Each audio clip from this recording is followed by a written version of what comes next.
Có bao giờ bạn gặp một người như thế này chưa? Trên trang cá nhân của họ luôn ngập tràn những câu nói đạo lý, những hình ảnh đi chùa, ăn chay, phóng sinh, cầu bình an. Khi trò chuyện, họ có thể thao thao bất tuyệt về luật nhân quả, về sự buông bỏ, tính không, hay cách yêu thương chúng sinh. Thế nhưng, chỉ cần đụng đến quyền lợi cá nhân, chỉ cần một người đồng nghiệp lỡ lời làm tổn hại đến danh dự của họ, hoặc chỉ cần người bạn đời làm trái ý, họ lập tức nổi trận lôi đình, dùng những lời lẽ cay nghiệt nhất để trả đũa.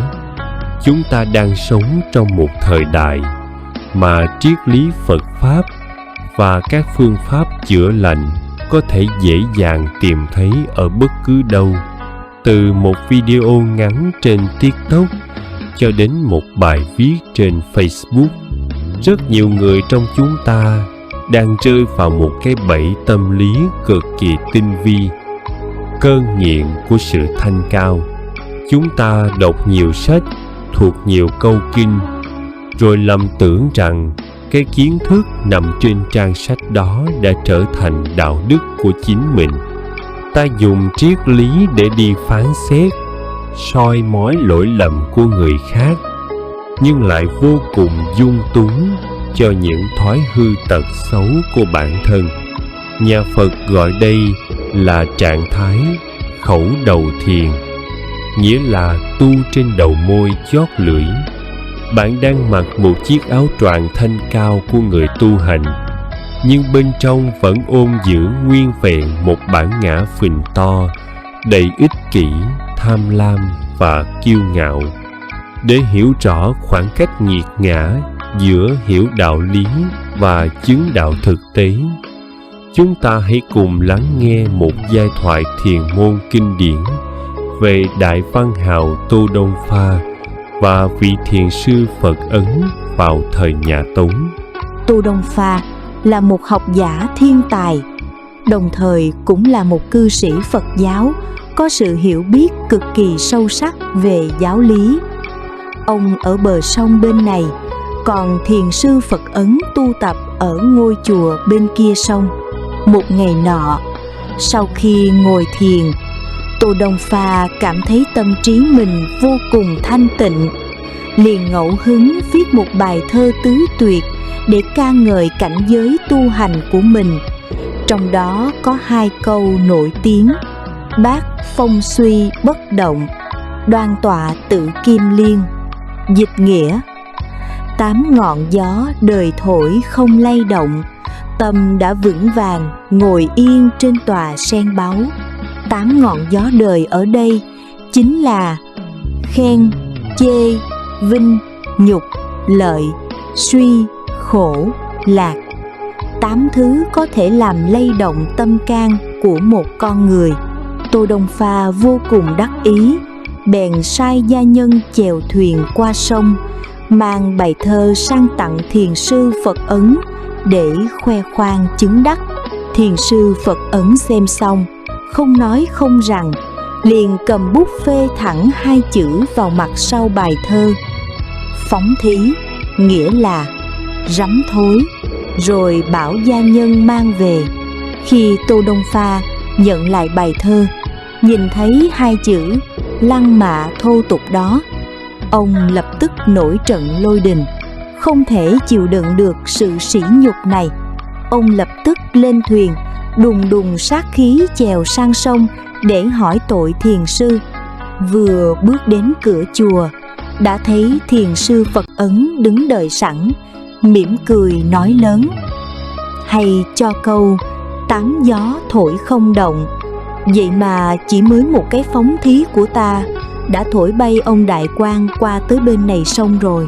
Tô Đông Pha nghe xong bỗng giật mình, mặt đỏ bừng vì xấu hổ, hiểu ra rằng cái sự buông bỏ của mình bấy lâu nay chỉ là lý thuyết trên đầu môi, chứ chưa hề thấm vào máu thịt.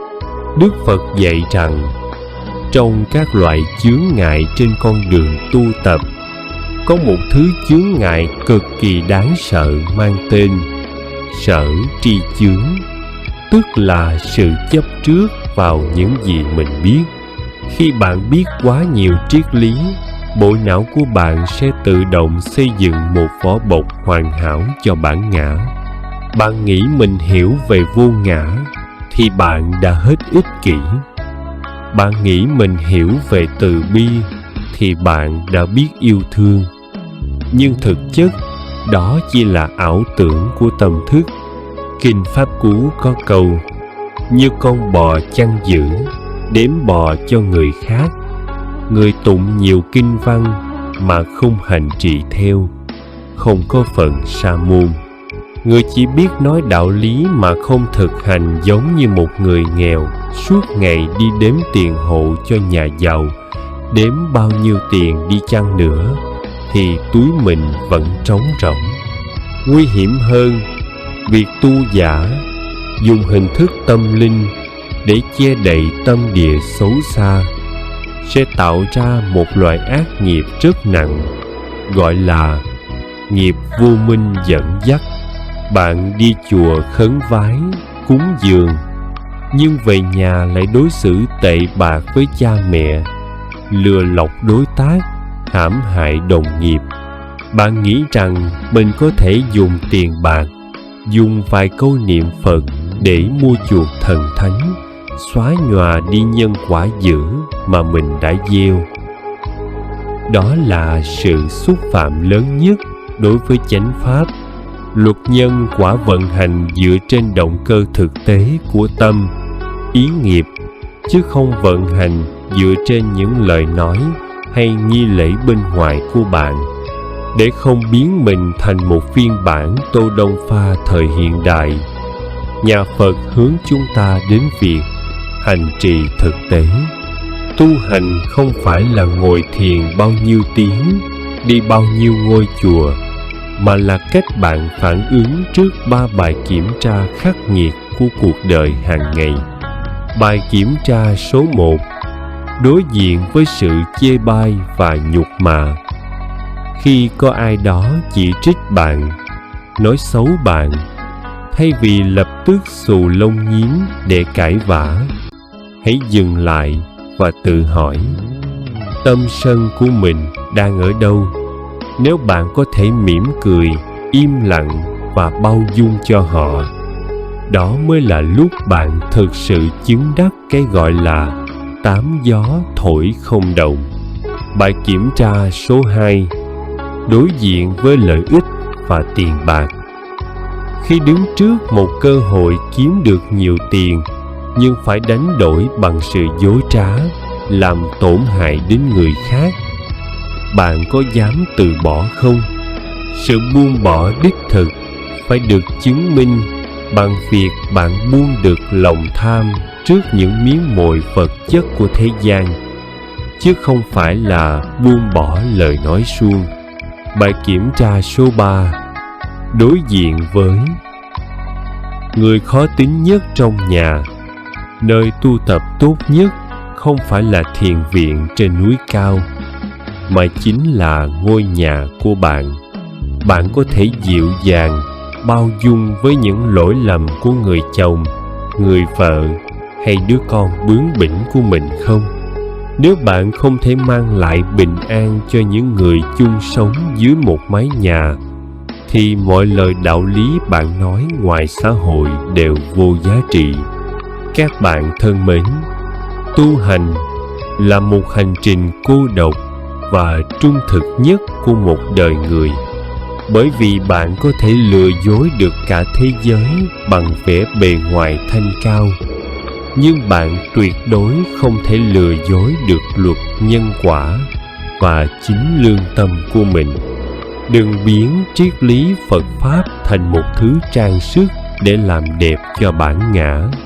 Hãy biến nó thành một thanh gươm trí tuệ, tự quay vào bên trong để chặt đứt những sợi dây tham lam, ích kỷ và nóng giận của chính mình mỗi ngày. Thà bạn chỉ biết một câu đạo lý, nhưng bạn sống trọn vẹn, tử tế với câu nói đó, còn hơn Bạn thuộc cả bộ kinh sách, nhưng cuộc đời bạn vẫn là một khối u nhọt của sự sân hận và kiêu căng. Đêm nay, khi đối diện với chính mình trong bóng tối, bạn hãy dũng cảm lột bỏ hết những chiếc mặt nạ danh vọng, những cái danh xưng người hướng đạo, người tu hành ngoài kia. Hãy nhìn thẳng vào những góc tối, những điều chưa hoàn hảo trong tâm hồn mình bằng một sự thành thực tuyệt đối. Hãy tự hứa với lòng mình: từ nay, con xin nguyện nói ít đi và làm nhiều hơn. Con sẽ tu tập bằng hành động, bằng sự nhường nhịn, bằng lòng biết ơn và tình thương thực tế trong từng phút giây. Khi bạn biết sống thật và hạ cái tôi của mình xuống tận cùng của sự khiêm hạ, đó là lúc viên ngọc phước báo chân thật bên trong bạn mới chính thức phát sáng, dẫn lối cho bạn đến một cuộc đời bình an, tự tại và vinh hiển đích thực. Nam mô Bổn Sư Thích Ca Mâu Ni Phật. Nam mô Quan Thế Âm Bồ Tát Ma Ha Tát. Lời cảm ơn chân thành từ Tâm An Phật Ngôn. Chúng tôi xin gửi lời tri ân sâu sắc đến quý vị đã dành thời gian quý báu để theo dõi và ủng hộ kênh Tâm An Phật Ngôn. Sự quan tâm và đồng hành của quý vị chính là nguồn động viên to lớn, giúp chúng tôi không ngừng nỗ lực mang đến những bài giảng Phật Pháp đầy ý nghĩa, góp phần nâng cao đời sống theo lời dạy của Phật. Để không bỏ lỡ những video mới nhất, xin quý vị vui lòng đăng ký kênh và nhấn chuông thông báo. Điều này sẽ giúp quý vị dễ dàng cập nhật những nội dung hữu ích về giáo lý nhà Phật, những bài học sâu sắc về cuộc sống, giúp tâm an, trí sáng và lòng từ bi ngày càng rộng mở. Chúng tôi rất mong tiếp tục nhận được sự yêu thương và đồng hành của quý vị trong những video tiếp theo. Một lần nữa, xin chân thành cảm ơn và kính chúc quý vị luôn an vui, bình an và vạn sự như ý.